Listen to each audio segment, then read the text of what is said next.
وہ آدمی جس میں تنہائی میں اللہ کا ذکر کیا، اللہ کو یاد کرنے بیٹھ گیا، کوئی دیکھنے والا نہیں تھا، وہ تنہا تھا، حجرے میں تھا، اپنے بند کمرے میں تھا، اپنے رب کو یاد کیا۔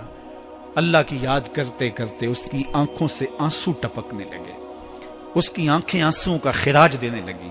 تو میرے اور آپ کے آقا و مولا نے فرمایا کہ یہ آنسو اتنے قیمتی ہیں، ان آنسوؤں کے بدلے میں قیامت کے دن اسے عرش الہی کا سایہ نصیب ہوگا، عرش الہی کا سایہ اسے نصیب ہوگا ان آنسوؤں کے بدلے میں۔ رومی علیہ رحمہ فرماتے ہیں جہاں پانی گرتا ہے وہاں سبزہ اگتا ہے، جہاں آنسو گرتے ہیں وہاں رحمت اترتی ہے۔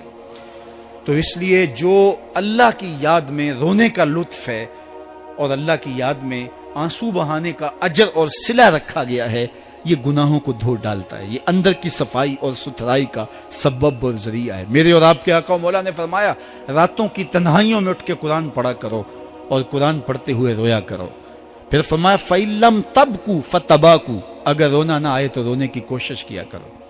حضرت داتا گنج بخش علی حجویری سے ایک مرید نے کہا حضرت اگر رونے کی کوشش کریں پھر بھی رونا نہ آئے، فرمایا پھر اپنے مقدر پہ رویا کرو، تم اتنے سنگ دل ہو گئے ہو کہ تمہاری آنکھیں آنسوں کا خراج نہیں دیتی۔ جو رونا نہیں جانتا وہ اللہ کی رحمتوں کو اور اللہ کی کرم نوازیوں کو کیسے سمیٹ پائے گا؟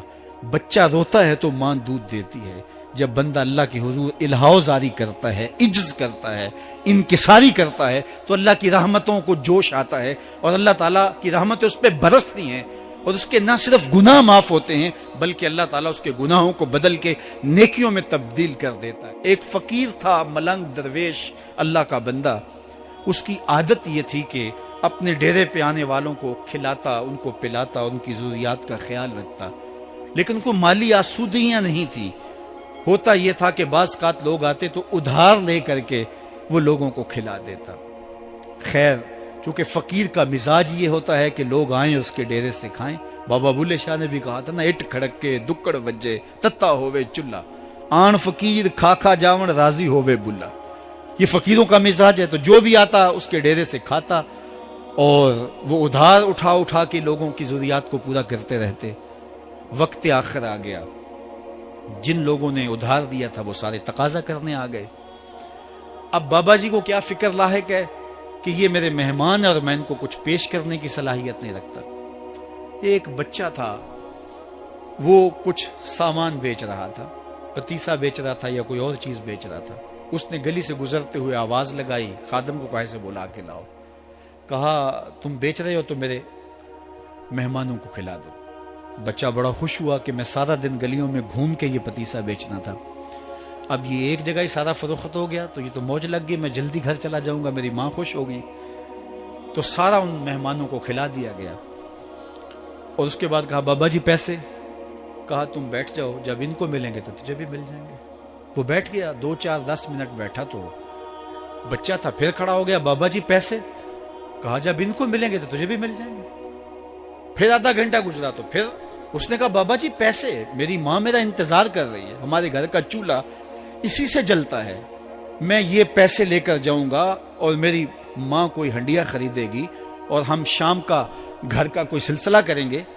کہا بیٹا جب ان کو ملے گا تو تجھے بھی مل جائے گا۔ بچے نے رونا شروع کر دیا، یتیم بچہ تھا، اس کا سارا آسرا یہی تھا، اس نے رونا شروع کر دیا۔ جب بچہ رویا اللہ کی رحمت کو جوش آیا، کوئی مرید نذرانہ لے کے ان بزرگوں کے پاس آ گیا اور اشرفیوں کی بھری ہوئی تھیلی پیش کی۔ وہ اتنے پیسے تھے کہ اس بچے کو بھی دیے، جتنے لوگ آئے تھے سب کا قرض چکایا، کہا جاؤ گھروں کو۔ تو سب نے کہا بابا جی ہم صبح سے بیٹھے ہوئے تھے تو یہ نذرانہ دینے والا صبح سے نہیں آیا تو اب کیسے آ گیا؟ کہا صبح سے تمہارے اندر کوئی رونے والا نہیں تھا، ایک رونے والا آیا تو باقیوں کا بھی کام بن گیا۔ بعض اوقات کسی ایک شخص کی وجہ سے باقیوں کی خطائیں بھی معاف ہوتی ہیں۔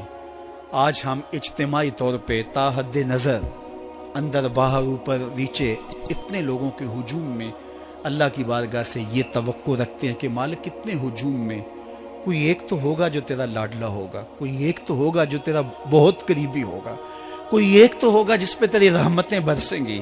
تو مالک اس کے صدقے سے ہماری خطائیں بھی معاف کر دے، ہمارے گناہ بھی معاف کر دے۔ کوئی ایک رونے والی آنکھ مل گئی تو باقیوں کا بھی کام بن جائے گا. اٹھ فریدا ستیا تے میلہ ویکھن جا, وت کوئی بخشیا مل جاوے تے تو ہی بخشیا جا.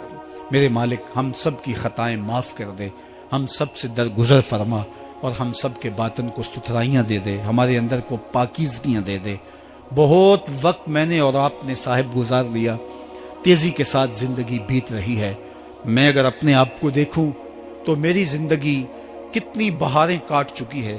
اگر آپ اپنے آپ کو دیکھیں, کوئی 60 سال, کوئی 20 سال, کوئی 25 سال, زندگی تیزی کے ساتھ گزر رہی ہے. بندہ جب سوچتا ہے کہ میں 40 سال کا ہو گیا ہوں تو آگے میری زندگی کے اگر 30 سال بھی ہیں تو 30 سال تو کافی ہیں, لیکن وہ پیچھے اگر پلٹ کے دیکھے تو 40 سال یوں گزر گئے جس طرح چٹکی بجائی جاتی ہے.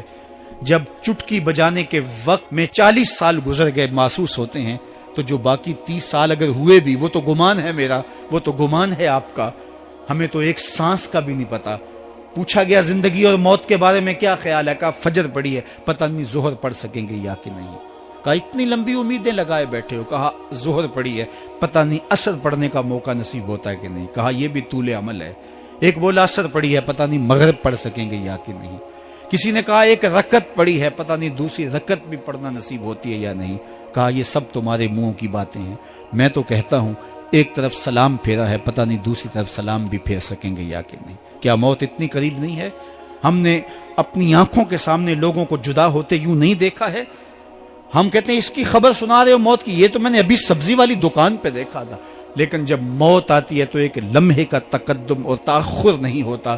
تو صاحب آئیے اپنی زندگی کو اللہ اور اس کے رسول کی راہوں پہ ڈالیں. آج وقت ہے, آج موقع ہے, آج توبہ کا دروازہ کھلا ہے. کل سب کچھ نہیں ہوگا. آج اس کی رحمتیں آواز دے رہی ہیں. آج وقت ہے, وقت پر کافی ہے ایک قطرہ بھی آب خوش ہنگام کا. جل گیا جب کھیت برسا می تو پھر کس کام کا. اب آئیے سنیے, اس کائنات کے اندر ہمیں وہ خواتین ملیں گی جو پردے کے پیچھے تھی, لیکن پردے کے سامنے ماں نہیں آئی, عبد القادر جیلانی آئے. ماں پردے کے پیچھے تھی, پردے کے سامنے فرید الدین گنج شکر آئے. ماں پردے کے پیچھے تھی, مہر و ماں نے بھی آنچل نہیں دیکھا, لیکن پردے کے سامنے کربلا میں حسین ابن علی آئے. تو یہ پردے کے سامنے آئے, وہ پردے کے پیچھے تھی. تو جب مائیں پردے کے پیچھے ہوں تو پھر بیٹے جو ہیں وہ پردے کے سامنے آ کے وہ نقش ثبت کرتے ہیں کہ جو لوگوں کے زندگی کے نقوش کو جو ہے وہ اجال دیتے ہیں اور تقدیر بدل دیتے ہیں. تو اس لیے ماؤں کی ذمہ داریاں گھر سنبھالنا ہے. جب مائیں گھر سنبھال لیتی ہیں تو بیٹے بہر و بر سنبھال